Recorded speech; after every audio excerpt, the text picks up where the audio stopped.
Yeah, we're recording. Moto Academy podcast, #1 podcast in Motocross. Haven't said that in a while. I gotta remind everybody, Dave. Featuring Sir David Drakes from the Collective Experience is our co-host. And guess what? Guess what continues to roll in? Other than just stupid bags. I was just gonna say, because definitely there's no dents in the game. Definitely no dents. So is compliments about our chemistry on the podcast, Dave Drakes. Then it's not me, obviously, it's you. Everybody likes these recent episodes more, and continue to let me know so I can we can always adjust and add and take away and do what we need to do. But people are liking the Dave Drakes episodes, so love it. It's good. I feels good, which is crazy because literally this is stuff that we would be doing anyway. That's why it's good. Honestly, good to know DEI is going strong with TMA. I'm grateful. So hopefully that that keeps up. But it's been fun, and I appreciate everyone being so kind. But this is it's literally just us doing what we would do any other day. So yep. But it's awesome. We see what I struggle with. My whole team knows this too. Is I'm very particular with how I spend my time with anything, and there's nothing I hate worse than spending time having a conversation I don't want to have, or even recording a solo podcast episode that I don't really have interest in. Like half the time, that's why sometimes our race breakdowns will be really abbreviated or just skip them altogether, is because if I don't have total interest, I can't sit here and talk about it. But I think that's why you and I can talk about, all the stories that we have, and we could continue talking forever. And I'm actually engaged. Sure. So Jackson's editing it going, thank God. Like, seems like he cares a little bit about something.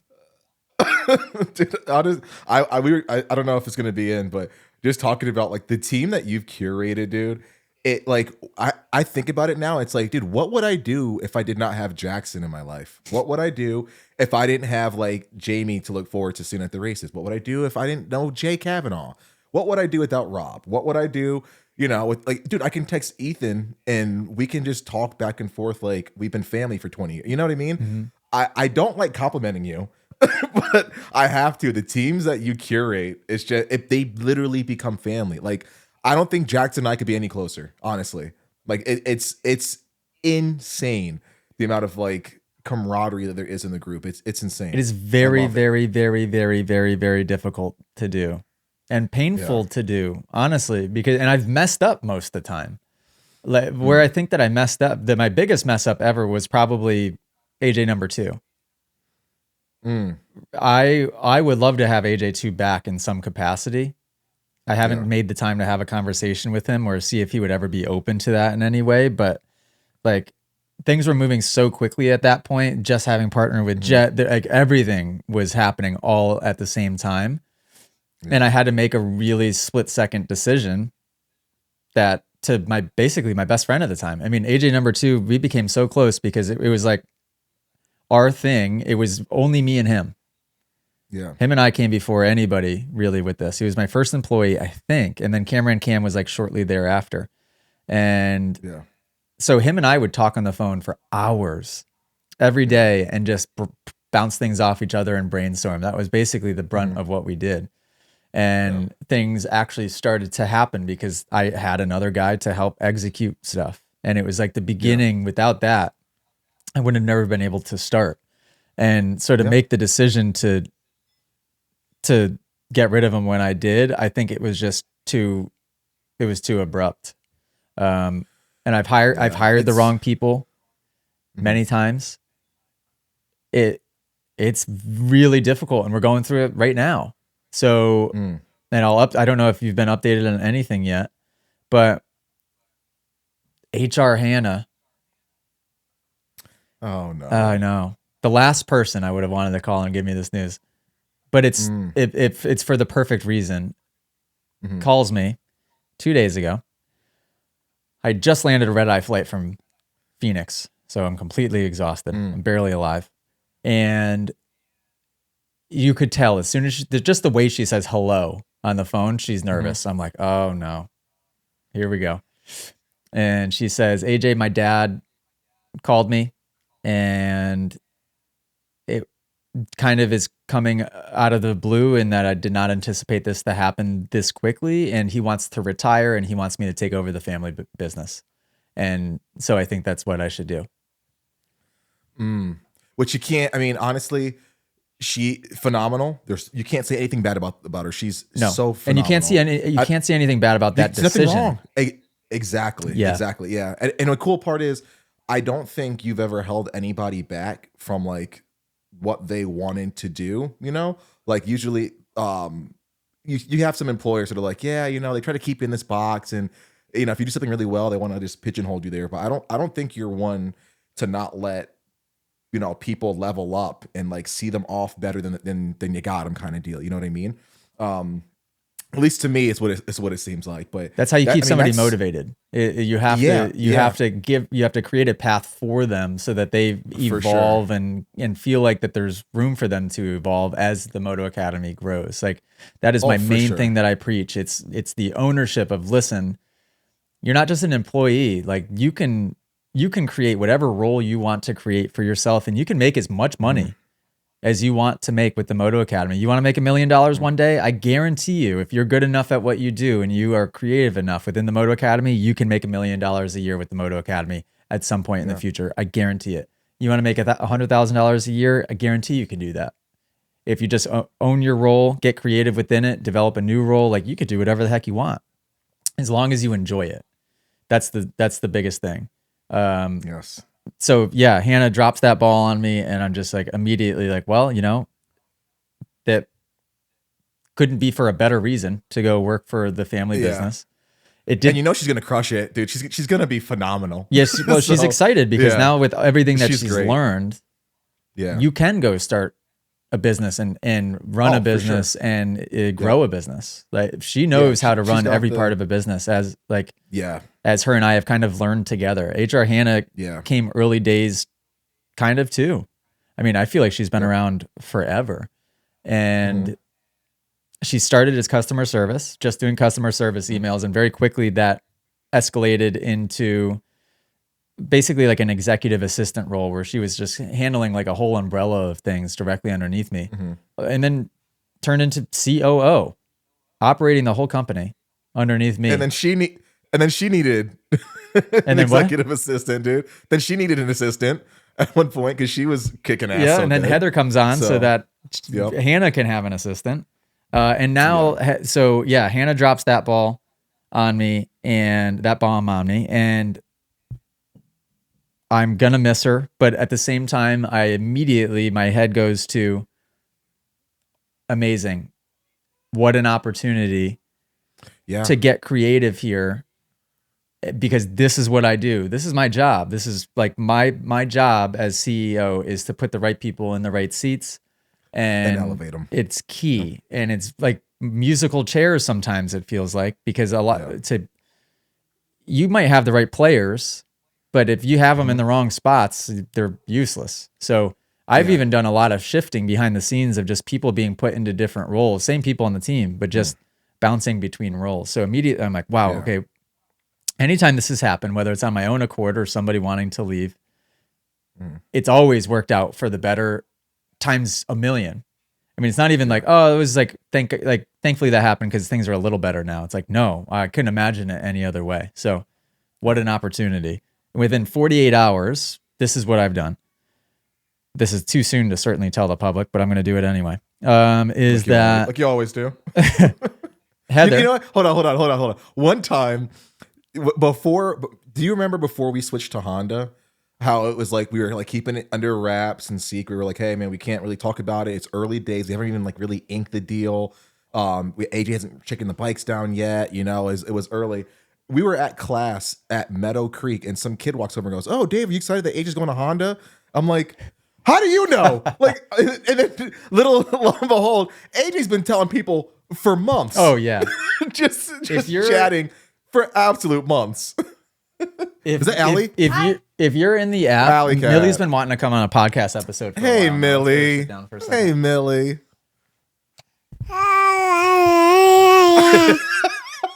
Yes. That's so cute. Wow, what an introduction.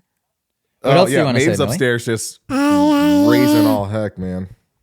Dave, she is absolutely going to be a musical genius. Millie, sing into the mic. Let us know. Let us hear your best song. Making out with it. Okay. Okay, say bye. Bye. Bye. Bye, Allie. Bye. So yeah, you drop things so unbelievably early. It's like, dude, we're not supposed to be talking about this stuff. Yeah. You're like, yeah, so anyway, going to Honda in 2027. I'm like, no. No. Well, it's tough because in the app, I started to feel so comfortable with people in the app that I would just tell them anything, you know? Yeah. And then sometimes when I'm on this podcast too, I forget that this podcast doesn't just go to people in the app. It goes to everybody. Everyone. So I need to remember that a little bit better. But I think it's safe enough to say this. So like in the 48 hours, I'm dying to eat this, but I'm not going to right this second. Shout out Bolognese, by the way. People in the app will understand. Heather, who hasn't been with the team for that long and came on just to basically do customer service and help Hannah, Hannah sent me her. So this is how, and maybe some people are interested in this conversation. Maybe some people hate it. So fast forward if you don't want to learn about business in the next 5 minutes. Every person has a scope of work. Every employee has their scope of work, right? A scope of work is essentially just the document that states what exactly their tasks are that they complete. Then for each task on their scope of work, there is a standard operating procedure for that task. So we try to record these via a screen recording, anything that we can do to make it as simple as possible so that somebody else can come in and plug into that task and learn it and be trained in it without having to even talk to somebody else, right? So you not only know what your tasks are, but you know the exact execution, step-by-step process of how to accomplish that task. So as soon as she broke this news to me, I thought first, okay, what a great opportunity. Second, I'm like, okay, get me your scope of work, because I didn't even at that point know all the things that she did. Get me your scope of work ASAP and let me brainstorm. So she sends it to me. And as soon as I see it, I couldn't believe how much was on it. I thought to myself, wow, no wonder why she's having these growing pains and like trying to lead the team as a COO when she has 87 different tasks that she's trying to handle all at the same time. And impossible. So I saw that and I'm like, wow, okay, this is the opportunity right here. Is I can actually isolate some of these tasks and group them up a little bit more instead of having a jack of all trades trying to be the COO and do all of these things. Yeah. So I kind of went through them and I started checking them off and I'm like, oh, wow, Heather can do, there was 10 big bullet points encompassing like different topics. Out of those 10 bullet points, Heather, in my mind, I'm like, she can do 6 to 7 of these all day. Admin stuff, dealing with merchandise and ordering any products that we're doing, like so many things. So I call Heather. Heather's in. So Hannah will train Heather. She's going to take up 60% of what Hannah was doing. Then this is where it gets exciting and where you'll like this, Dave, is one of the big things left on that. There's 2 big things left. One, finance and accounting, which is a huge part that we've leveled up in a lot in the last few years. Hannah's learned a lot. Allie knows a lot. I've learned a lot. But I'd say it's still our weakness. Our budget projections can sometimes be surprisingly accurate, but I feel like when they're accurate, it feels more like luck than it did that was an accurate projection. I still feel like we're guessing more than we should be. So I reached out to Rob's girlfriend Amanda. You've known Amanda for a long time. What an angel. Yeah. And too long, dude. Yeah. And Amanda, that's what she does. So she's interested. So I'm hoping I can get her to handle anything finance and accounting, and she could really help level us up in that sense. So that's exciting. Yeah. And then tour manager. So booking the tour dates is something that Hannah does along with all of her other things. But that was the one thing I looked at in this document, and I thought to myself, like, that needs to be its own role dedicated just to that. We've grown to the point now where that needs complete 100% focus. Like, we need a tour manager. Can't just have somebody booking tour dates in the background. So, and I couldn't think of who might be able to do this. I literally started scrolling through the app to give me ideas. Just started scrolling through my DMs in the app to see if a name would pop up that'd be like, yeah, that's right. Yeah. This would be perfect. So after a little bit of thought, Mind Moto came to my mind, and I'm like, you know what? Good. Al, for a lot of reasons, like I've had so many conversations with him. I've been able to meet him and have dinner with him and his whole family in the UK. He's dreamed about making motocross his job in some way, shape, or form for his entire life. And he's very professional. As much as he is that passionate, let's the passion for the sport lead him. He's very systematic and professional with his approach to it. And that's what I like. I mean, you can even tell in his when you did like that monthly challenge of like the moto breakdowns. Oh, killed it. Yeah. When we have him on to like, a live or something, you can just hear the professionalism and his approach to the sport. So I think that's really, really cool. And another benefit to being in the app and building these relationships, so he's charismatic. His accent sounds really nice, I feel like, and it kind of gives us, I even told him this, I'm like, man, selfishly, like your English accent, I feel like gives us a bit more of like a global feel. Like when you're calling these tracks, setting them up, it's not, they're going to be like, whoa, hang on, this is cool. Like just proper English accent. Mr. Attenborough, is he just, hello, we need the majestic Honda. Man, that got me even more excited thinking about that, actually. Yeah. No, that's awesome. And he has the so capacity to do it. He's actually, his life situation will make it so that this could be life-changing for him. It will be life-changing for him. So it's even cooler on my end to be able to, I guess, be a part of that and be able to affect people in that way. And just have a dedicated guy booking these tour dates. We're going to be off to the races. Yeah. Because Hannah gets so distracted with so many different things. And when you have employees task jumping, the productivity goes out the window. Between that and another thing I'm highly sensitive to, and then we'll move on from business talk, is calls. I am really highly sensitive to getting stuck on calls for a long period of time, especially team calls, because in my mind, I'm on the team call doing the math of, okay, how many people are on this call? 1 hour of each of these people's time. We just wasted 10 hours of productivity on this 1 hour phone call. Yep. Yep. And if that phone call isn't extremely, extremely productive, it's like I just start to get anxious because I'm like, we got to get off this phone so people could start doing what they need to be doing. Yeah. Yeah.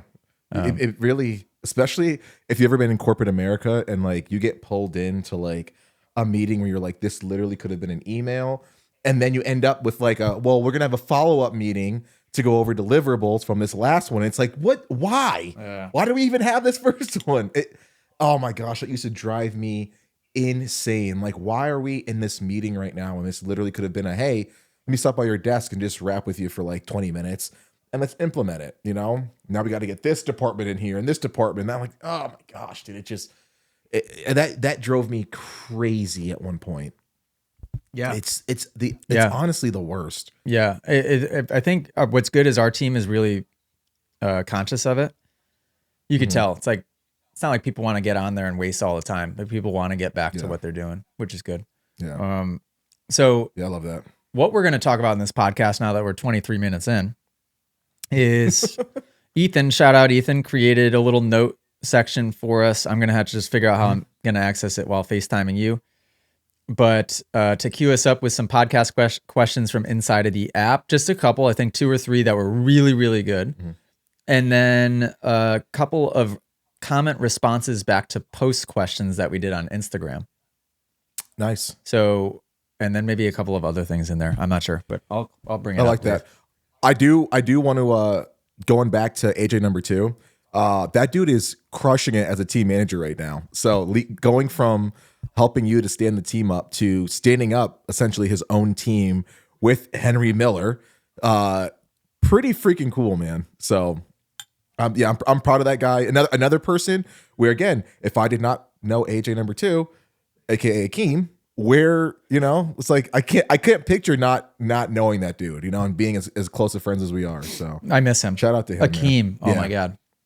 So yeah, his name is Alexander, but he goes by AJ. And when I first asked him what AJ stood for, he goes Akeem Jamal, and just like went with it for a while. And I was like, I didn't know how to react. I was like laughing in my head, but I'm like, there's like he's being serious right now. So then from that day on, he just became Akeem. You know what was really cool for Tampa? We all roomed together. Me, him, Dan, Nemo, and then This year? what? Yeah, this year one of his friends. Dude, it was it brought back so many good memories. It was so fun because literally we haven't. When's the last time we've all roomed together? I know. 2016, 2017, and it's great now that we can we don't have to do that to survive anymore. But it just brought back some memories of like, yeah, it was uncomfortable, but I was like, this is kind of cool, man. It reminds me. I can't tell you how many times have we gotten like, well, dude, there's only one king bed in the entire room, or either underneath the desk, or we're all freaking cuddling, man. And there's 6 guys in this room, and it was just like normal. It was totally, and it's normal. That's a very normal thing to do in motocross. So I think people can relate listening to this. Like if you've had to share a hotel room with way too many people that shouldn't be fitting into one hotel room, that's a motocross thing. That's a motocross thing. Yep. I'd like to think There's so many. At least it's a supercross privateer for sure. 100%. At any given weekend, if you can't find a hotel or a room to stay in, text one of your supercross buddies. Guarantee you, they're like, "Oh no, come on, dude, we got like a corner of a bed. Yeah, we can fit you in. Yeah, we got a chase lounge. We got a chair. We got a desk chair. Yeah. There's like a mini fridge or something around here somewhere, man. Got a bathtub. Well, but yeah, it was so fun. We had a good time. Let's see. So speaking of Winchester, Dave, actually, now that you just asked, it is absolutely right around the corner. Had a phone call today, setting some more things up. We actually are contracting the people that build the nets for Feld to do our nets. So we're gonna have the same company that builds the Supercross nets to do our nets for the corners. How did you find them? I don't know. Deb from Winchester found them, and I was pretty impressed. I'm like, wow. Like, you're getting the people that were contracted with Feld? And she's like, yep, found them in Florida somehow. Cool. Easy. So that'll be awesome. So those will look legit, and they'll help save people, because my theory is that Supercross, especially for an amateur or beginner, is dangerous because people fly off of berms. So those nets will be key. Those are some of the craziest crashes. Yeah, right. When you have somebody just like land and they go full whiskey throttle, and it's just, I've seen that. Saw that at Moto Town a couple times. Saw that at Winchester Supercross.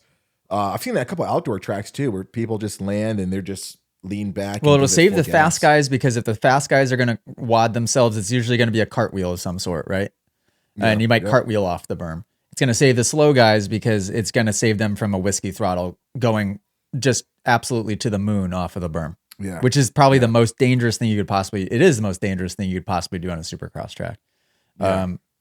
So yeah, those nets will be set up and in place. Our open practice day, I wouldn't say I'm nervous, but like, I am really curious to see how it plays out. I don't know how many people that track can handle. You know, so that's the day after Gillette, correct? Yeah. Okay. Are you going to be there? I already booked my flight. Yeah. I booked my flights a couple days ago. Cool. I think I'm going to fly into Logan. I think it's where I'm flying in. We're going to do the Gillette thing. Obviously, you're staying at home, right? You're not going to get a hotel. Are you staying at Boston?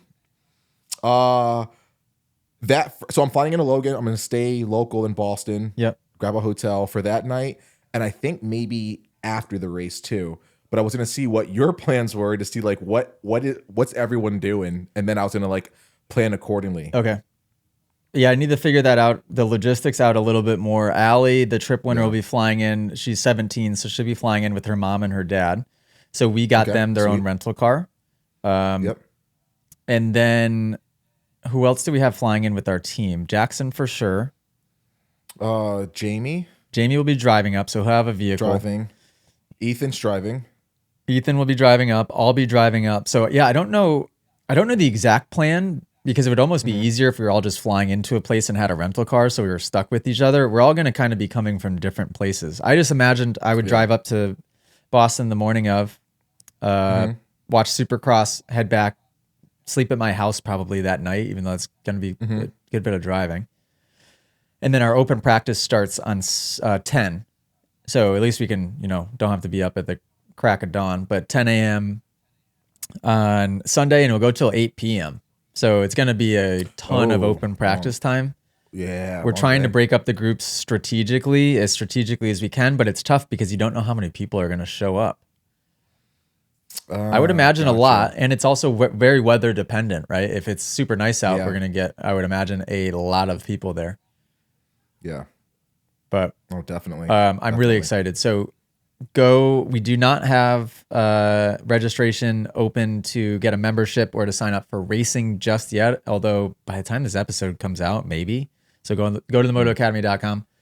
But we already have the training. We're doing semi-private, small group setting every single week, Monday and Tuesday, with Coach Grant and Coach Ty. And I'm going to be a part of it every week as well. So in the capacity of, I'm going to be on my bike riding with the students and helping people one-on-one throughout, which I think is a really, really cool dynamic. You can go sign up for that. You can buy class bundles in packs of 5, 10, or 20 classes to save a stupid amount of money. Don't wait, because all of these will sell out. It's a guarantee. There are only 8 riders or less per group. So it's only a matter of time until every single one of those sell out. So don't wait. Go to motoacademy.com. Sign up. Thanks for asking about Winchester. Let me ask you this. So in my mind, Winchester, this whole series almost feels like each week's going to be like the regional that we grew up racing, where you get a bunch of people, a bunch of exposure, a bunch of eyes. And this is probably going to be even more so, because back when that was kicking off, you really didn't have such a big outlet. Like really, you had YouTube, but no one had like big YouTube channels. Right. You didn't have Instagram. You didn't have TikTok. You didn't have like all of these like showcaseable platforms. Racer X Online wasn't a big thing. Verb Moto wasn't a big thing. So in terms of exposure, amount of people that are going to be there, the amount of eyes, really this is like a regional or like a national level type thing that's going to have like the same amount of attention on a weekly basis or race by race basis, right? Is there a race yes, because back when we were doing the regionals at Winchester, YouTube might have existed, but like nobody really used it yet. No one was really big on it. Yeah. The only person I could really, that might have even been before the Verb Moto days, or at the Verb Moto days, I think of starting in like 08, 09. Maybe it was. I was going to say 2009 to like 2010.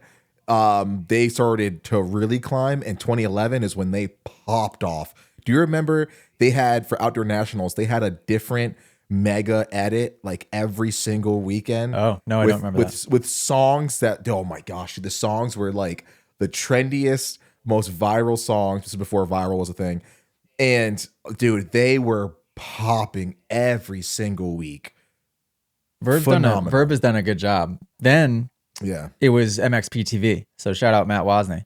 Oh yeah, yep. Shout out, right? Shout out. I haven't heard that name in a while. We used to, I think we used to race Ty, right? Yeah, Ty Wozni. Yeah. He did some stuff. Just a spider repelling. Bad dude.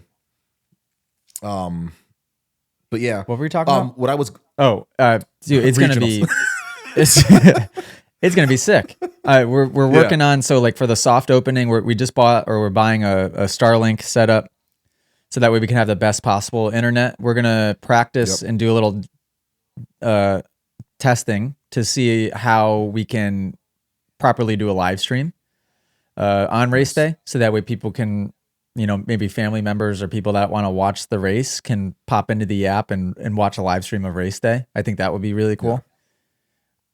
Yeah. There's going to be so many cool things. And even just the storyline that we'll be able to leverage the weekly training, because you imagine a lot of people are going to be training with us every single week, right? You'll have people that pop in and out, but you have a lot of people that just want to be with us every week.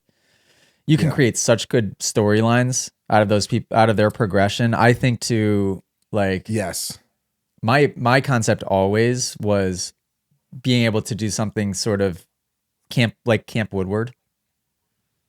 Yeah, that's kind of like what I was thinking at one point too. And you brought it up, the fact you get to train weekly with with yourself, with Coach Ty, with Coach Grant. It's an opportunity that you really don't get anywhere else at this kind of level of coaching for this kind of level of exposure you're going to get at the races. And this kind of ties into what we said about like, if you ever thought about starting a YouTube channel or ever started trying to do your own content or your own branding, like mixing that in with this new series of showing your progression, showing yourself at these races, it's going to be so huge. And it's going to pay dividends. That content's going to be phenomenal. So this is definitely the right place to be if you are looking to get into that. And AJ, can you think of one race that garners this kind of attention? And from your past, it could be a regional, could be Loretta's, could be a amateur nat, that you would have loved to have had one-on-one coaching at that track on a weekly basis. What race was it? What year? Like, walk me through that. Oh, I would say Race of Champions, Englishtown. Oh, K-Rock, really? Yeah. I don't know. That was always my favorite one. And it just seemed like kind of a big deal for a 1 or 2 day thing. I remember Kawasaki would always bring in a pro. Like I remember James Stewart being there one year doing like just an exhibition ride. Oh, I remember Stewart doing that at Loretta's one year too. And I've never been so excited to watch somebody in person.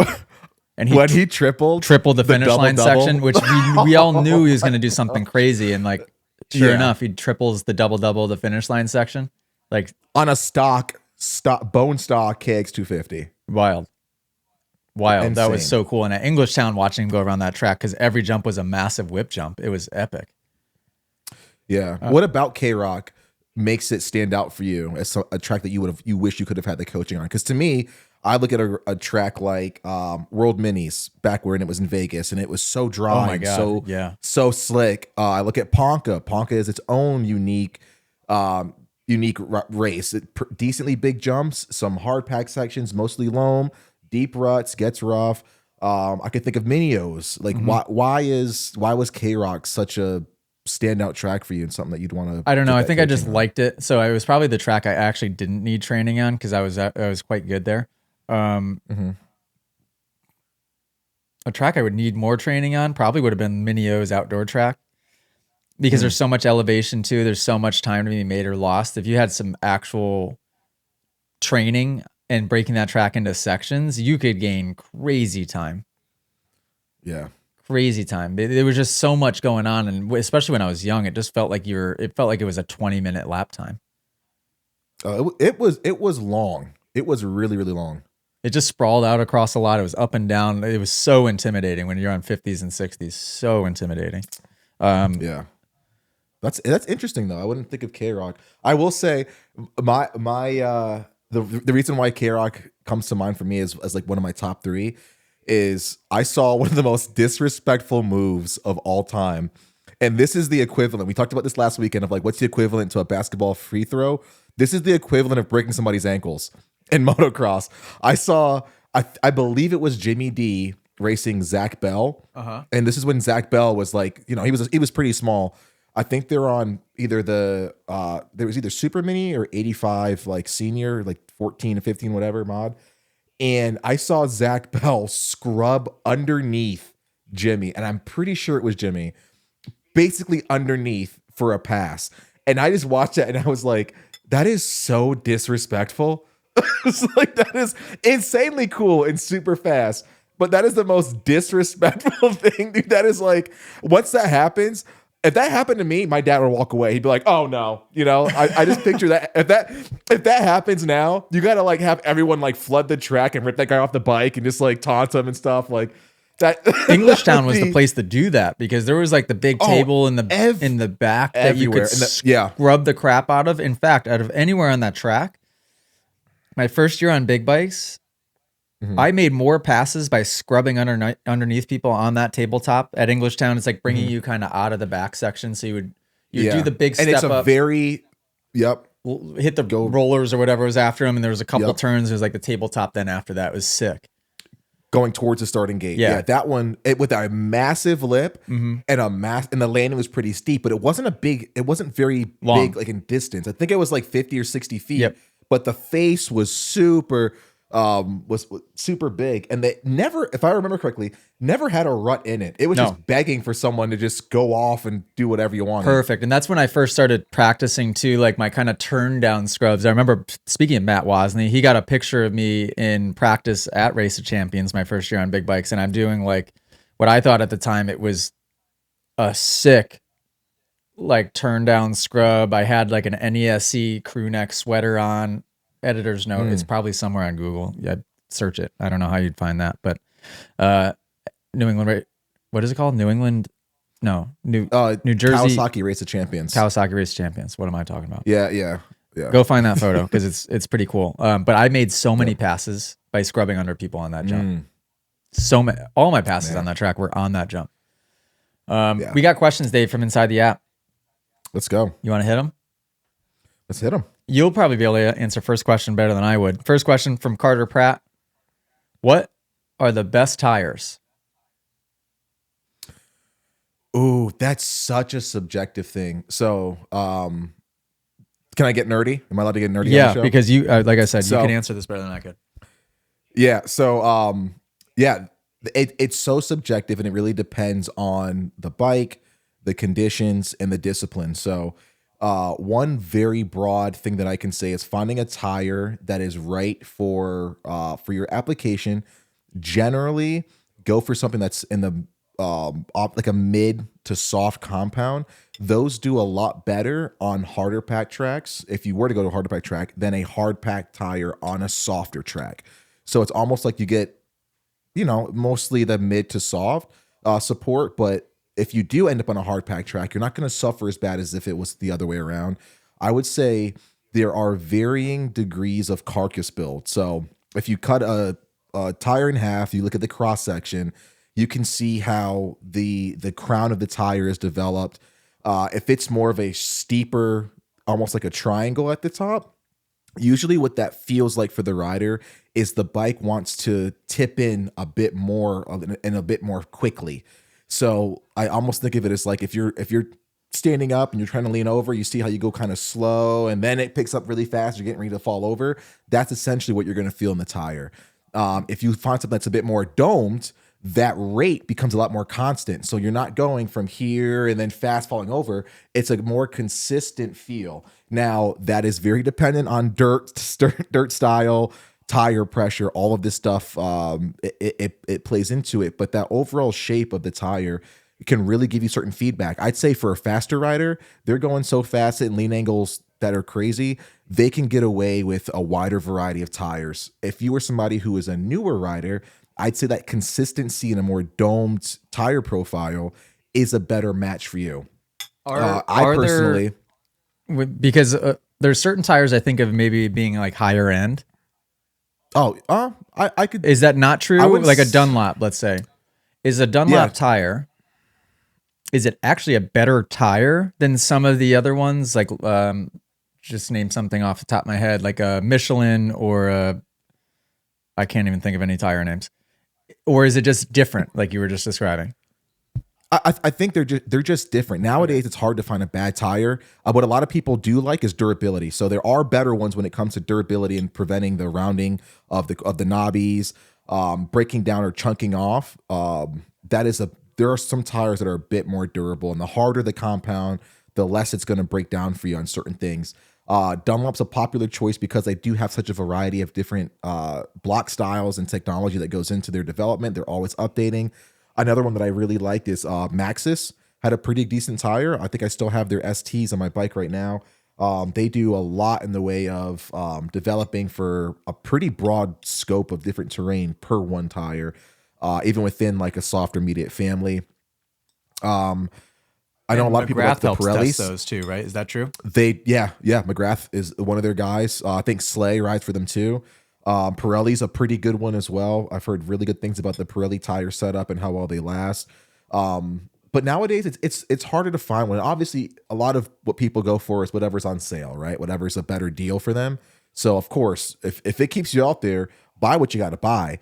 But if you have the option, I would try to look to those that have, again, look at the profile of the tire. Look at going for more of an intermediate to soft if you can. That's generally what most people are riding anyway. And yeah, you can't go wrong with the Dunlop. You can't go wrong with the Maxxis. You can't go wrong with a Michelin. I haven't heard that great things about Bridgestone lately. Back in the day when like Stu and those guys were riding them, I heard they were phenomenal, but I haven't heard that great of things from them lately. But I would check those out. And we also got Pro Taper is throwing their hat in the ring for tire development too. They're Pro Taper tires now. Yeah. Oh. Yep.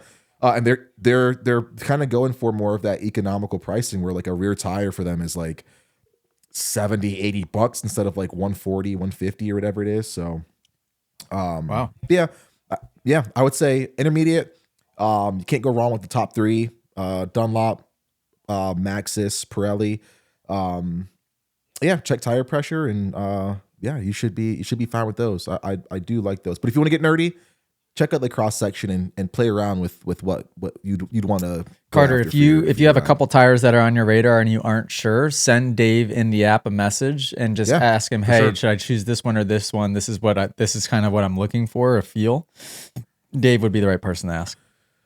Oh, that was my bread and butter a couple years ago, dude. That's all I did.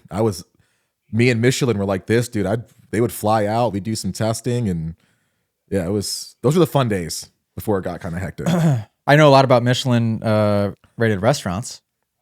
Not so much about the tires. Things are different. Aren't I the worst motocross person ever? Oh my gosh. It's not. I'm so hateable. It's the sitting. It's a seating position that really gets it. I haven't sat disrespectfully in quite a while.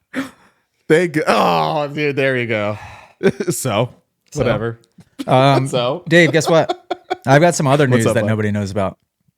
Oh gosh, I'm worried when you have news. This news is interesting too, and very surprising. It's either going to be really good, I'm going to be excited, or it's going to be like, this affects me negatively. You never have news that's just news. It's always something that's going to affect me in weird ways. I am not renewing my contract after March with Fox.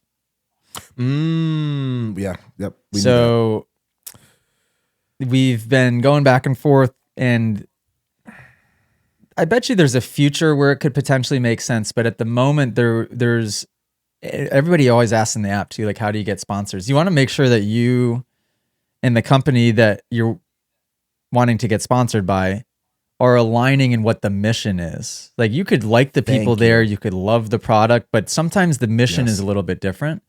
Fox's mission right now is the fewer and the better. You know, like the idea is like they're not sponsoring barely anybody. It's really the whole look, the whole aura is exclusivity, right? Kind of. That's how Fox has basically always been. And you can see that too, like even just a couple of years ago, right? Like I'm thinking of the time of when like JJ rode for them. They had a bunch of 85 kids, AC and everybody else. And you can kind of see that kind of dwindling. They don't really promote amateur side too much anymore. Here and there for sure. Not saying that they don't support amateur side, but they don't showcase it as much as they used to.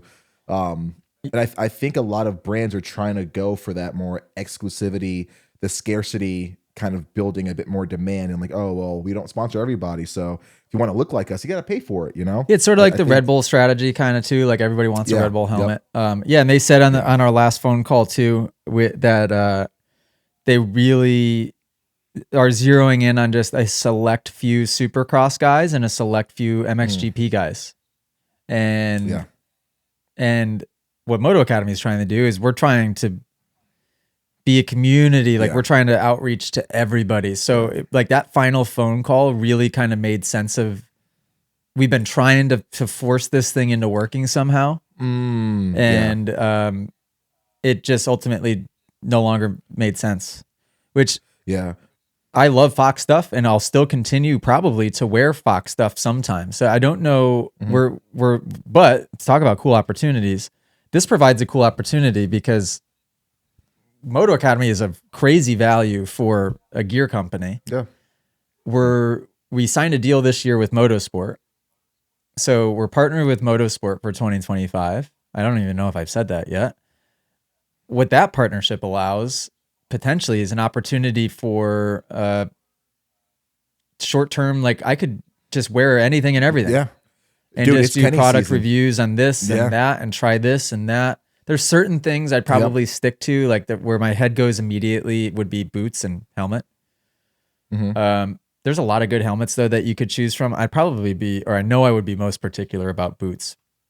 And I've told many people this too. Like I said, I'd wear the Fox boot forever.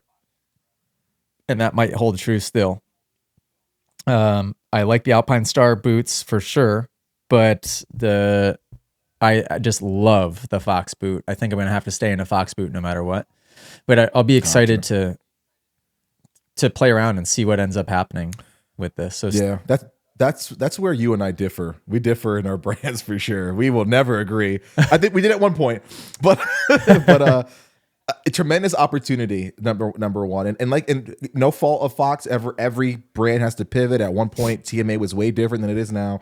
No, I mean, we know great people at Fox and all that other stuff, but when it comes to understanding like what a company wants, it's gonna change a lot. And I get asked this a lot. I talked to somebody today in the app about like, what do I do? How do I get sponsored? And you brought up a good point. If your values aren't aligning, if you're somebody that's like, well, I want all the shine on me, but I want to be sponsored by TMA, and it's like, buddy, we're building a community. You know, you can't really have that. And that's just an example. Yeah, good example. I think you really have to look at what that brand wants. And so many people are like, well, I get top fives. I constantly get, I'm on the podium more times than I'm not, but I can't get sponsors. And I keep telling them like, hey, I'm on the podium. Like, that's great, but how does that turn into revenue for the company? They're there. You're essentially, you're a marketer for the company. How can they get ROI or return on their investment? So if they give you free gear, they give you free handlebars, if they give you free tires, it's cost them something. It costs them money from their suppliers to make the product. Now, how are they going to get that money back from giving it to you? What are you going to do? You just saying, hey, I'd like to thank, Mike's Bump Sticks suspension for the free stuff. How is that different from any other kid? Why should I give it to Johnny when Jimmy says the same thing? How do I decide between the two of you guys? So I always tell people, look at what you can provide uniquely, and everybody has their own unique thing. Look at what you can provide uniquely that allows you to highlight those same initiatives or promotions or whatever it is that the sponsor, the company values and what they're working towards. If you can align on those things, then usually 9 times out of 10, you're going to get a sponsorship. And I think that's what you've been really good at. Is what a lot of riders are good at. The riders that are good at that, you can tell because they're usually not winning. Sometimes they don't even make night shows, but you will guarantee they will be at every race and they will be promoting the crap out of their sponsors, and that's where the money keeps coming in. So keep an eye out for the people that you see that you may not see their name at the front of the finishing position list, but look at how they position themselves to get those sponsorship deals, because a lot of times you can replicate that and it leads to success. And we did a video together on that on my channel like years ago. I think it was at Spider where we talked to Jet, we talked to Dazzy, I had you on there. I think I had Ronnie Stewart, Bauer, a bunch of people on there that were just talking about how they go about getting sponsorships. And that's kind of like the same thing. Work hard, figure out what your unique voice is, and align it. Yeah, your unique voice. Like do your thing. Do your thing. Yes. Caitlin from Inside the App just got her first sponsor, so congrats, Caitlin. She sent me a message. Shout out. Was excited and asked for some advice, and I said, quite literally, do exactly what you're doing now. Posting videos of you riding with your daughter. If you can implement product integration of like you wearing the thing and don't say anything about it, excellent. Like the last thing you want to do is get sponsored by some company and just take a picture of your stuff on the floor in a box and say, hey, thanks for giving me this, which is, by the way, what I used to do when I was 17 years old. Because I thought it was cool that I was getting this big box of fly gear or whatever it was at the time. I'd post a picture of it all and say, thanks. That's doing nothing other than making you look silly. When who cares if you look silly, by the way? But this just no, that's right. I literally, she called me. We talked for a long time. Verbatim, what you said the same thing. I wish we need a recording of you just saying something that we can send out to to everybody. Because really, it's do what you're already doing. Like you are unique. You are special in what you can provide. Use that. I think that sort of that reassurance and that confidence Kickstarter would be paramount for so many people. Just to hear like, you bro, you got this. Like, you are unique. You can do great things. Let's make it happen. Yeah, and lean into and over exaggerate if you want to the thing that is you. Yeah. That's basically what I did, right? Over exaggerating like the dorkiness of my YouTube intros by saying hello or saying toodaloo at the end of my things. All these little things that I kind of did intentionally to lean into my character a little bit more is what created what we've created. Yeah. And it has taken for me to be unembarrassable. I've said that so many times in our last few podcasts. So embrace that. Learn how to be unembarrassable. I had somebody comment on I was popping on Instagram for one of the few times per month that I did yesterday, trying to learn the new freaking layout that I can't figure out. And somebody commented on a podcast video and said, this guy is so annoying. Right. And I've seen that comment a lot. The reason that would be is because our stuff is everywhere. Of course it's annoying, So like you cannot be offended to think that people might think that, or people might think that you're it's easy to kind of feel imposter syndrome a little bit when you're starting a YouTube channel or starting a social media platform or starting a podcast, especially is probably the one time most in your life that you would feel imposter syndrome and like, who am I to be talking into this mic? But you have to remember that just because you've taken the time and dedication to create and build and put out there a podcast does not mean that you are the authority. So there is just saying what you want to say. I will say anything that I want to say in this podcast. Not that it's right. It's not that it's wrong. It's just that there is a platform that exists, and I'm trying to leverage that platform by putting out as many videos, quality videos, and information as we can. And naturally with that, people are going to dislike you, hate you, think you're stupid, think you're a joke, think you're, faking it to you're making it, like whatever, Yeah. And I would say embrace that, because that's usually where people don't start in the first place. Like, because if it weren't for that, why else? Let me speak directly to the people in the Moto Academy app for a second. Why else has not every single person in the Moto Academy app started a YouTube channel? Why hasn't every single person done it? Right?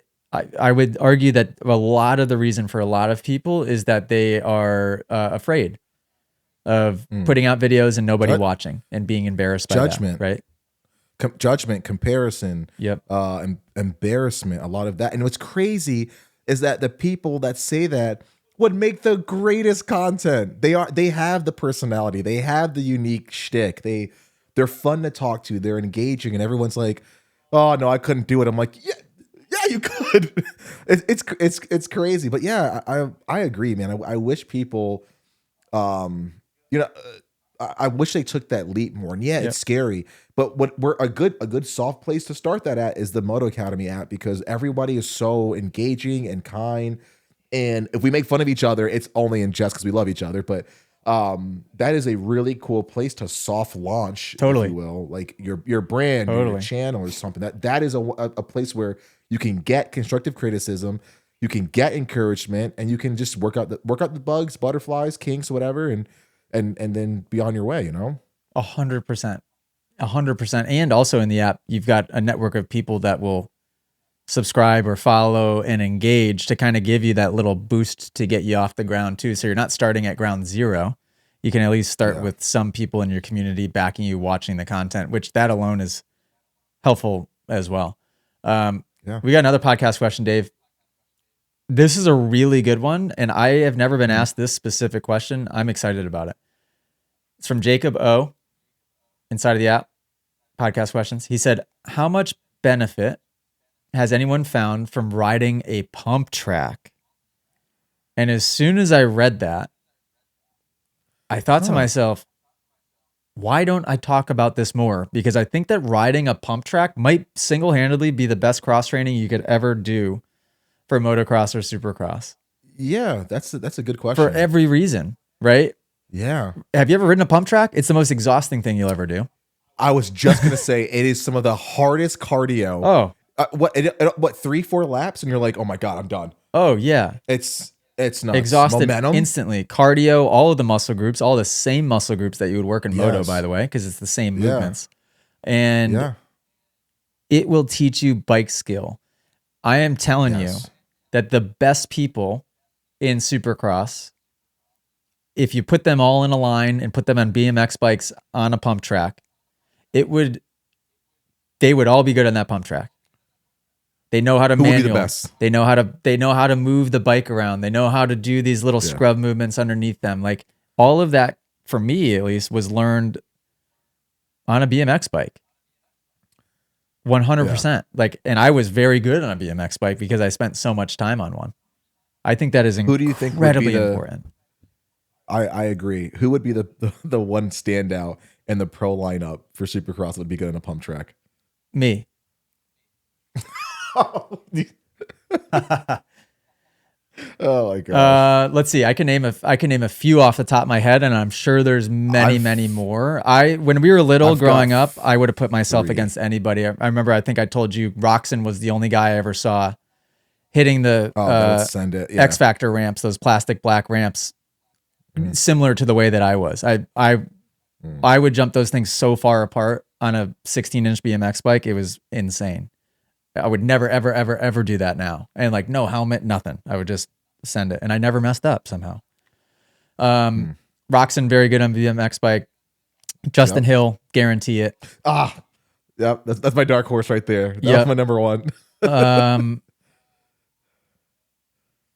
Who else is 450? Let me think here for a second. Or 250. I mean, I don't know. Comment below who's good BMX riders. I bet you most of them. I'd be really surprised. I don't know though. Can you picture like Eli Tomac on a BMX bike? I could pick. He's more of a cross country kind of right. rider Totally. If I have to, I can't picture Eli on a BMX bike, but even same thing. It doesn't have to be BMX bike. You could get on a pump track on anything. You could get on a hardtail dirt jump mountain bike. You can get on it on a full suspension. You could get on it on anything.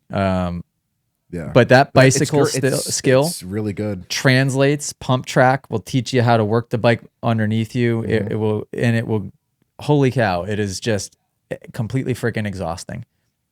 I'm actually surprised that every single training facility for Moto doesn't have a pavement pump track. Everyone should, for sure.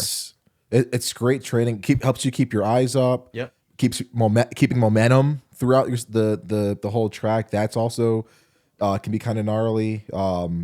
Getting creative with your options. Am I going to wheelie this? Can I double this for more speed? Yep. Is soaking it up better.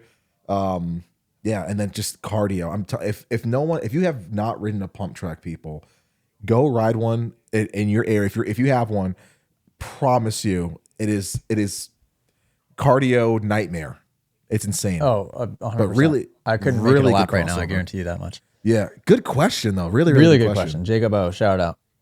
Okay, now this one is fun. So we've been putting up some posts on Instagram asking your opinions on certain things and getting a lot of engagement, a lot of answers, and a lot of answers that, by the way, I think are really interesting and I think would provide for good talking points. So we'll see how this little segment goes, but let's give it a whirl. So this was a question we put out there.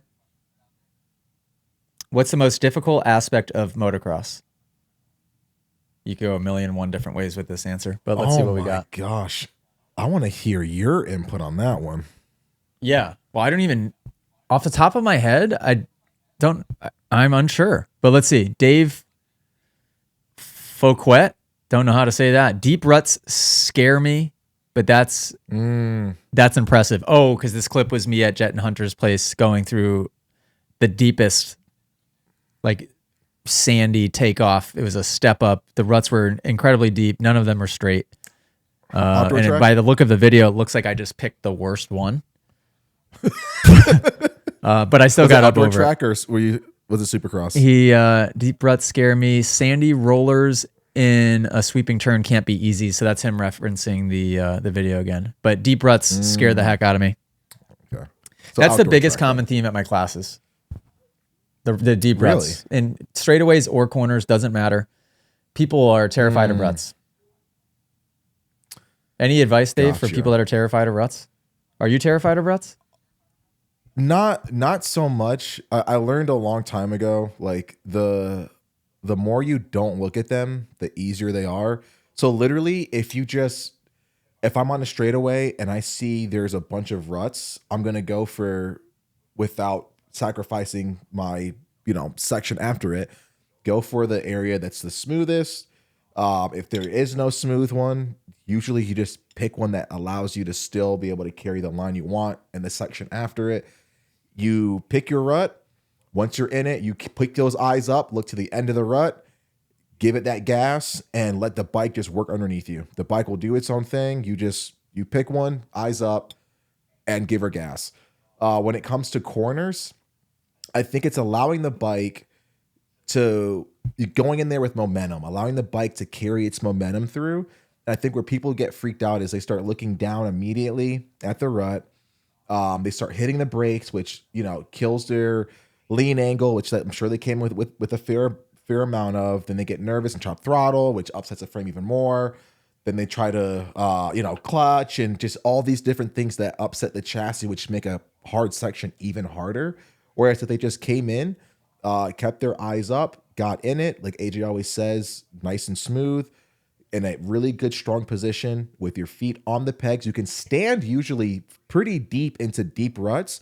And then once you're around that apex, you can spot where you want to be for the next section or after that corner.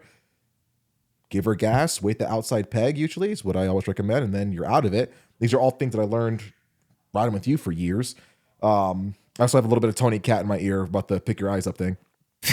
So, and what's tough though I is can the still hear advice that Dave is giving is the exact opposite of like what your instinct will tell you. Yes, When you're that's getting to a hard. set of straightaway ruts Yes. or corner ruts. So be Yes. easy on yourself. You have to do your best to trust the advice logically and to try to remove the best you can fear from that equation. Yes. It's tricky. It's okay to mess up too. Like it's okay to, like, you're not going to nail it the first time. It's okay. We all fall over in ruts. AJ has fallen over in ruts many times. I mean, you see pro riders fall over in ruts. Like, you're going to go in there and just give yourself a day, even if you want to, and just say, you know what? I'm going to try to follow all of the steps from the Moto Academy. I'm going to, watch the videos, and I'm going to spend that day just, if I fall over 100 times, I fall over 100 times, but I'm going to make sure that I understand what I want to happen in that rut, and I'm going to execute as much as I can. So, the only reason that pro riders are pro riders is because they've fallen a lot more than most people. That's usually what I say. Yeah. You learn by making the mistakes. What's the most difficult aspect of motocross? Dan Mac74 said being passed by an 8-year-old girl on a 65. Yes, Dan. Yes, Dan. Or I think just a lot of people can relate to you on that one. 65 riders are so disrespectful. Oh my God. They're just, Dave, boy or girl doesn't matter. They're disrespectful. I've been passed by a 65 on a track before. Now, I might have been like on my first couple of laps, but still, I mean, I've been passed by a 65 before. What is it? Is it just all like the freaking candy and just don't give a crap in their minds? Like, what makes them they're feral. If you're on a 65, a lot of people probably haven't had that first big crash just yet. Right? So probably, I mean, I'm sure many of them have, but a lot of them are completely still fearless. Can we really quick go to a sidebar here so I can get myself canceled? Because I want to talk about girls real quick. Yeah, sure. I want to make one reference that you won't get. 65 riders are the YNs of the Moto Academy, of the moto industry. So I stand behind that. Jackson will know what that means, but they're just the most unhinged, just crazy, I don't care group in in dirt bike riding, and they're all talented, which is they're all so good, which is infuriating. It makes me so angry. It's like, you're 8. You should not be good. Why are you tire tapping and then scrubbing? Why are you tire tapping? Why are you scrubbing up a freaking uphill triple? It just makes me feel so untalented. Oh, I will say it is really fun when I get a super fast 65 rider at class, because when I'm working something super complex with that with somebody in a 65, I can't help but to just sort of giggle a little bit. I'm like, this is pretty cool. Yeah. You remember Travis Snyder on his 50? Yeah. Oh yeah. Oh my gosh, dude. He was so good. Yeah. He was so good. Is he good still? Does he ride? What's he up to? Do we know? Yeah, I think he's on 60s and 80s now. I haven't seen them for a minute, dude. I'll be honest. You sure he's with not you. on big bikes yet? Because that was forever ago. I don't think so. Last time I looked, he's on 85s. I think he was young back then. AJ. He was. Like he was young. He was very good. Good family too. There was two Very Travises. good. Him and his Schneider. I remember his last name. I didn't remember other Trav's last name, but they were both very good, and they were like best friends. Yeah, good families, good people. Oh, wicked good. Yeah, I would love to see those guys again. I'm sure. Shout out Travis Schneider and other Trav. If you guys are around, come train Supercross. For gosh sakes, get in there. Speaking Girls of and Moto. Speaking of girls, Yeah. I'm gonna quadruple down and stand by my point that I made and got absolutely roasted for. That I still think a girl can win a Supercross. Do you disagree or do you agree with me on that? Have we talked about this before on the podcast? Because I seem to be the only one that thinks this. You and I haven't talked. I don't think it's far-fetched. And I'll be honest with you. Maybe we are of a different mindset because we grew up with so many fast girls. What would be the limiting factor? Because when somebody's going to, if this gets posted right now, I don't know how, Ethan, clip this the best you can. And I'm totally okay with getting roasted again, by the way, here. I can't think of like the limiting factors. So if you say strength, it's like, okay, well, is it though? Because look at Muskin. Right. Let's pick a Muskin, for example. Let's pick somebody, even, let's say Justin like Cooper. Who? Yeah. I said we like him. We like Muskin. We're not Right, dogging him right. for, I'm But just saying somebody he's with not not like just a, like a, you know, there's certain people that are bulldog, like a Tomac is very strong, clearly. Yeah. Roxon, like very strong, clearly. Somebody that is maybe a little bit more lean. Muskin's a great example. So you look at Muskin. Are there women out there in the UFC, let's say, that are stronger than Marvin Muskin? Yeah, there's got to be. I'm sure we can find somebody in the stands at any local race. Fine, dude. He's not a big, talented as all heck, but the dude is so skinny. I want to like send him like a UNICEF hookup to like get him free meals sometimes. So can you take? Then can you take strength out of that equation based on that argument right there? I mean, I lean towards yes. Yeah, I think so. And what would be something else that would hold a girl back versus a guy? Can they not process things as quickly as a guy can? Like, are guys, are males just from thousands of years of having to, you know, go kill things and bring it back to their wives and families? Like, can they process things more quickly? I don't know, but I don't think so. I've never necessarily heard that. I don't think so. There's many accounts of like famous female warriors and every major continent, you know, from like back in those times. Like so that kind of debunks that. Okay. It's just that we haven't had it yet. Don't think so. I think people just say no. Yeah, our sport is it's relatively new, small and new, and we haven't had the like.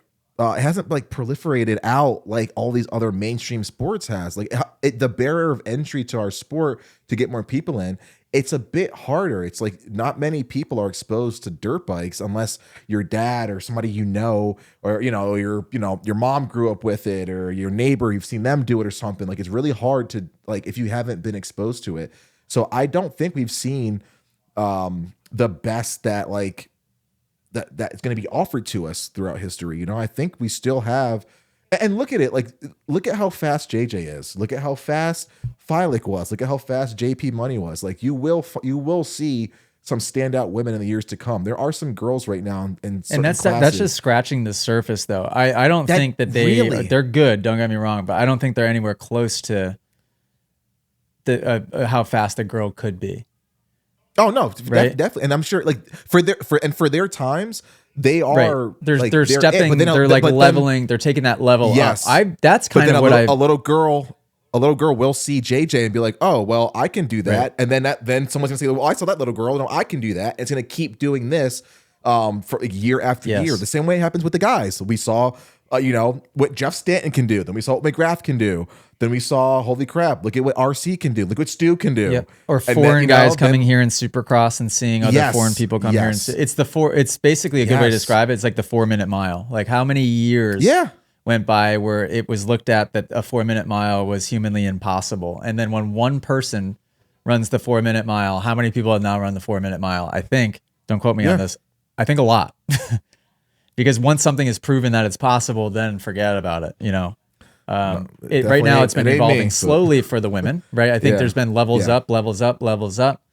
But I believe, and shoot, if you're a girl out there and you want to win a Supercross race one day,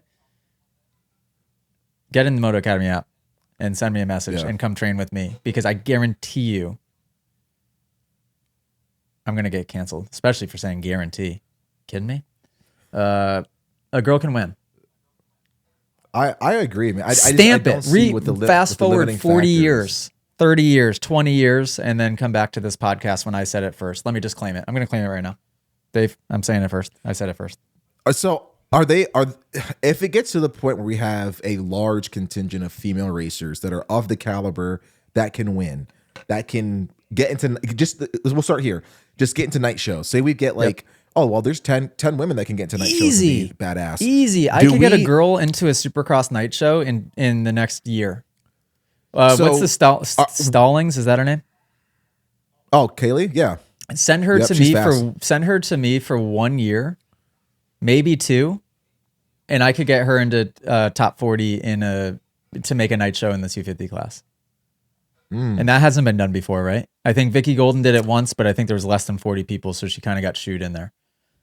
I remember she got in. I cannot remember, but so if that does happen, right? Say we have 10 women that are capable. Do they then do a pro women Supercross race or league? Do they split it, or would they keep it the same? Oh. And what's the right thing to do? Do you keep the women racing with the guys, or do you give them their own, sort of like we had the WMX series, which more people need to go freaking support. Our girls are going overseas to Australia right now to represent the USA. Make sure you guys go follow that women's team. They're going to be kicking butt. Go buy the merch, because that money goes towards those girls. Cool. Keep them racing. They are badass. It's Lachlan Turner, Kaylee Stallings, Jamie Astadio, Jordan Jarvis, and I think KK as well is going down there with the people, with that whole crew, and they're gonna kick butt. So I want to, by the way, on that topic, people. I want to hear all the opinions. Comment absolutely like crazy. Let me hear some. I want to just hear as many different standpoints on that as humanly possible. Well, how do other motorsports? I mean, so you've seen a girl in Danica Patrick did she do NASCAR? NASCAR, yeah. Haley Deegan does something, but it's all with the guys. Obviously, there's never been a Formula One female, probably. No, they are. There are female. I want to say F3, like the feeder, the feeder to the feeder classes. Maybe there are badass girls in kart racing for sure. We've seen women in drag racing. Think like open wheel, dirt track stuff. I'm pretty sure. So, yeah, but no MotoGP or AMA Superbike or anything like that either. I wonder. I have the only woman I've kept up with is Jamie Asadio, because I met her years ago and she was pretty cool to watch ride. But I haven't seen any really big standout road race females out there, which I think would be badass. But having that influx of talent could only make our sport better. I'm stoked to see that happen. I think it could happen. I would love to see it as a dad of a little girl. Yeah, I want to know that there's no limit to what she can accomplish. I don't want to see she can only get to this point. I'm like, dude, screw that. That's my blood in there, dude. She can do it. She can do anything, Yeah, she can go win a Supercross, dude. Well, I guess that's probably why I kind of have I lean that direction too, right? Yeah, dude. And by the way, if Mike, because I mean, it's over for me. But if Maeve got into a Supercross night just to get into a night show, you will never hear the end of it, dude. I am getting it tattooed on my forehead. Now, if she wins a Supercross race Things would and then be a Supercross so championship, different. you're gonna have to escort me out of the stadium and put me in the insane asylum. I promise you, I'm going off, dude. Oh, I'm going off. we could helicopter in side by side and dude, rappel down together. Inconsolable. And you know what's gonna happen? Is what happened with my dad too. It's like the second like something good happens or whatever, like, oh, Dave did good, thanks to AJ. It's always like, oh, thanks to AJ or Tony Cat. Like, that's all of my success. My dad's like, well, you were riding with AJ, so like, dude, it's me. It's me. And watch, like, so I was on the bike, Dad. Maeve.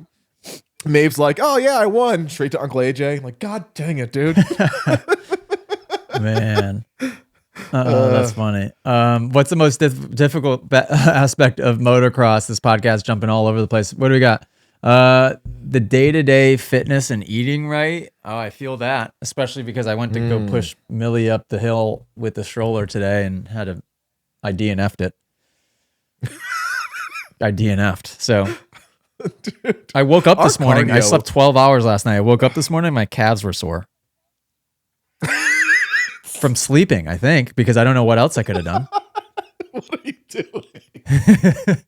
Like, oh, my lats were just so tired. That was, and then I went on the walk today. It's not like the walk made me sore. I slept too long last night, and I woke up and my calves were sore. I was like, this isn't good. Oh my gosh. What else we got on here? That is whether you're the fastest or slowest, being consistent lap after lap. Mike something. Bay phone's too far away to read it.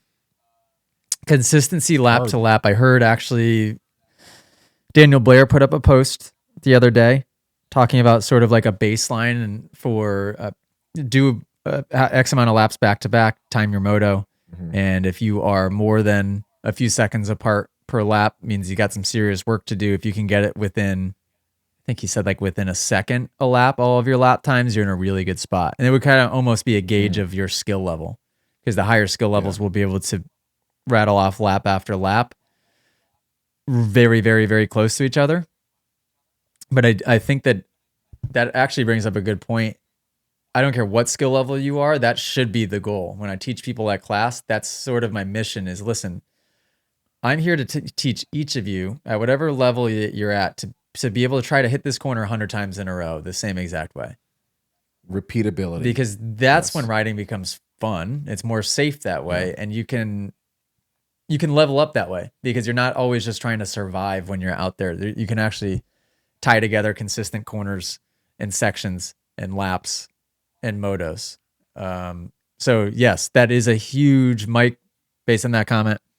I see that at every single class. It's probably one of the biggest thing that people struggle with is if you film the first session when we go out at class and in session a corner, almost nobody hits it consistently. It's not until we do a deep dive and really break it down. I teach them the strategy, the process of how to do it. At first, when they're left to their own devices, it's usually it can get a little squirrely. For Propeller Vision said, slowing down to be able to get faster. Yep, that's a big one. That is a big one. And I don't want to go too long, so I'll save these other questions for another podcast. We're an hour and 22 minutes in. And Dave, when these podcasts go over an hour and 40, I can't get it to send through Dropbox. So I'm going to try to always keep them to an hour and a half. Those listening as well, that's going to kind of be the goal. Dave, try to hold me to it. Are you, when you're sitting there, best. Are you able to see your Roadcaster to see how far into it we are? Yeah. Yep. Okay. So moving forward, if you can, like, I say we always shoot for an hour, but it usually overshoots, and like, let's make sure we hard stop at an hour 30, just for the sake of the file size and sending these things to Dropbox. Because I've been having all types of issues. It takes me a minute too. I do have a question for you. This is maybe more so selfishly, but this past weekend was my first ride back. Oh, so your first back. Yes, we're riding. Yes, I did want to talk about that because I saw the picture and then I forgot about it. Yeah, first ride back in how long? Oh, dude. So I did the AZ, but like really that I did like 3 laps Let's just not to get count that. myself on a bike. So not Yeah, yeah. counting that. Still limping. Still probably should have been in crutches. Not counting. I hope my surgeon's not listening. Um, so yeah, not counting that one. But this is my first ride back since June of last year, middle of June. Wow. So, dude, it was, yeah, number one, it felt so good just to be back towards a routine. I don't know if anyone else can relate, but I'm like, my life doesn't feel as fulfilled as when I'm consistently, even if I'm just going slow and I'm not really even training for a race, but when I'm at the track consistently just working, just like, hey, David, we're going to just hit this corner a bunch of times. And that'll be part of like, today's workout on the dirt bike. And if I don't have that constantly where I'm like, exhausted after my ride day and I feel really good about the effort that I put in and learning something new, my life does not feel fulfilled. So it felt good just to be back doing with the thing that makes me happy. This was my longest I've ever been out with injury though. So it was all new. Like I had to stretch for 30 minutes and rolling out the calves, rolling out the Achilles and stretching that out now that it's, all new and stuff.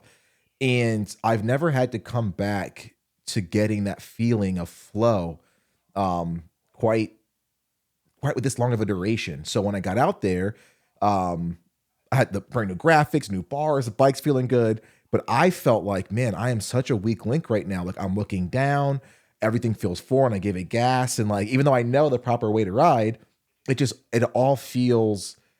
felt foreign to me for a while, and it got like discouraging. I even put that in the group chat. I'm like, man, it feels good to be back, but it is discouraging. I'm like, oh my gosh, I'm looking at the jumps and I'm like, I don't feel comfortable. Like, how do I get back to like the flow and stuff? So it took me a while. That's To why get to time off is so critical to use as a Oh reset, man, because that first time on the bike, you can almost, it can be a clean slate almost. yeah, and that's kind of what I did. It's like, you know what? I did stand up drill for the first two motos.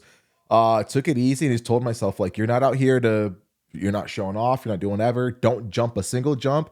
We're just gonna do stand up drill. We're gonna keep the eyes up, work on the footwork and elbows, and that's literally what I did. There were moments where front end would kind of wash a little bit and you get nervous and you do like that, immediate like recovery position, which is not the right moto position to be in. And I'd have to like correct myself and get back. And yeah, it was discouraging. So like that the ego took a little bit of a hit, but also like the enjoyability. I'm like, man, like I would be having so much more fun if I was riding the way that like felt good to me. But yeah, going back to square one and kind of the clean slate, it is kind of nice. Made one mistake because somebody got by me on the outside and I was like, oh no. So I came up, there was like, it was an outside or inside. The inside, like right as a corner, like right after the apex, as you exit, there was a tiny little like 3-foot double that just enough to kind of get the wheels off the ground and then you power down the straightaway. Couple ruts in there and I railed that inside and did not look ahead, did not grip the bike with my legs, and I did not have both feet in the pegs at one time. And my bike got loose, hooked a rut, and threw me. And I was like, oh, here we go. Not again. It's like, I just got my new Achilles, man. I don't want to get hurt again. And thankfully, just got some bar swap, landed all kinds of weird. Oh, wrote it and out. recovered, wrote it out. But after that, I was like, yeah, dude, that's your ego. That's you, Yep. like, not wanting somebody to pass you, somebody that, like, doing their own thing, not thinking about you at all. And you're just so consumed with looking cool on a dirt bike or going fast. And it's like that should not be your focus. So with that mindset shift, by the end of the day, I was like, you know what? I'm having a decent time. Am I riding the way I want to? No, but I'm on a dirt bike. I'm focusing on the fundamentals and I'm knocking off the rust essentially. So it was fun. Broke in the new CD boots. Forget about the way you want to ride, by the way. Yeah, exactly. Just forget about it. Took your advice, ditched the knee braces, Yeah. liked it. Really, Wore really a liked it. knee pad? Softer hybrid knee pad. Tried out a brand that I don't normally stick with. And it was cool, man. And I have a problem because I got these big legs of mine. And it can be tough getting braces and pads to fit the right way. So yeah, dude, it was good. I like the softer pads. You were preaching about it for a long time. I thought you were out of your mind. I was like, this guy is out to lunch. Tried them, and I really, really liked them. Like they really feel good. So That's good. Did you get yeah, tired I'm a quickly, fan. or were you fine? I was going so slow, I didn't get Oh, tired. good. That's perfect. If anything, yeah, yeah. If I literally, I didn't feel arm pump. It was just like, oh man, like my lower back's kind of achy a little bit, Yep. just because like, but it wasn't like because like I was like working hard. It's just like, oh, it's a weird position to be in almost, you Yep. know, because I haven't been in it in so long. But Oh, so yeah, it that's was perfect. good. I had That means you were probably yeah. riding a totally appropriate speed, which is great. Yeah. A bunch of people in my riding group were new. It was like either their first or second time riding a dirt bike. Because my buddy who lives local, his friend of friends are like, hey, we want to get into this dirt bike thing. And it was really cool to watch their progression when you like break down the fundamentals. And we referenced TMA a couple times. We were like, well, TMA group recommends this and that. And to see their confidence in just the first couple of hours from, you know, barely being able to get around the track one time to like, oh, now I can stand up in this section, or now I know where to look. And it was really cool. So that was another cool takeaway from the day, but good to be back. I'm happy. How when's the next time you're going to get out? This weekend. Nice. So, my goal is once a week. Nice. I want to get to a point where I'm twice a week. That kind of makes me happy. Skip one of my workout days, and head to a local track 30 minutes away and do that after work. I can't wait for our Winchester sessions to start because I am dying to ride again for myself. Yeah. Dying. At class, I get a chance to ride, but it's for like a minute. And it just people gives don't get to see you ride when you're comfortable. Like when people see you, you're either in Supercross, which is not typically where you're allowed to ride to your full capacity, like it, and the way that you want to. Like obviously those guys are going all out, but not in the way that I'm sure they're allowed to. And when we're in classes, you're so busy demonstrating. Like I think if you were allowed to just like, hey, here AJ, here's your bike, go ham for 2 hours, you would be in heaven. I know. You'd love it. I can't wait. It's been a long time. I was thinking back to not last summer, it was the summer before when I was on my Honda 450 and able to get some good seat time at like MX23 and 508 in Mass. And I remember like Ben Kelly showed up, and I think I told you this, how I was out there putting in a solid moto going fast. And all of a sudden I just saw a KTM out of the corner of my eye keep coming by me in like pretty much the same section, meaning we were going the same speed. I was just seeing him at another corner when I was hitting this tabletop every single lap. I'm like, that's impossible. Like there's just, that's not possible.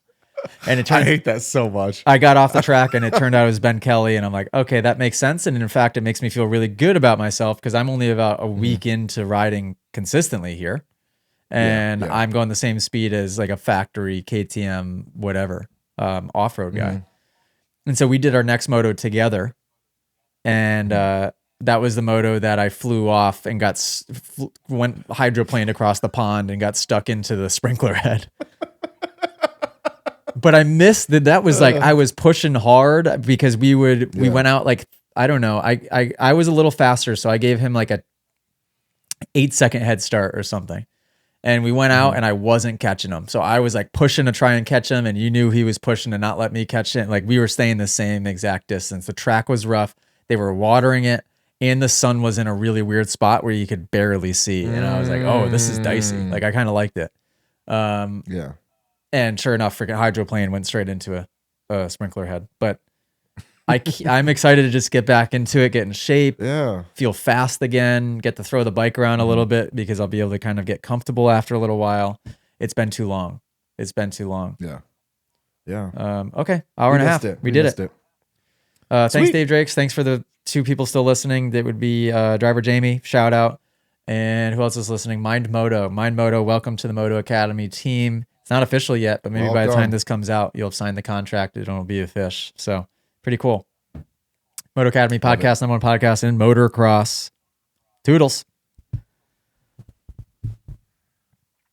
Okay, fun stuff.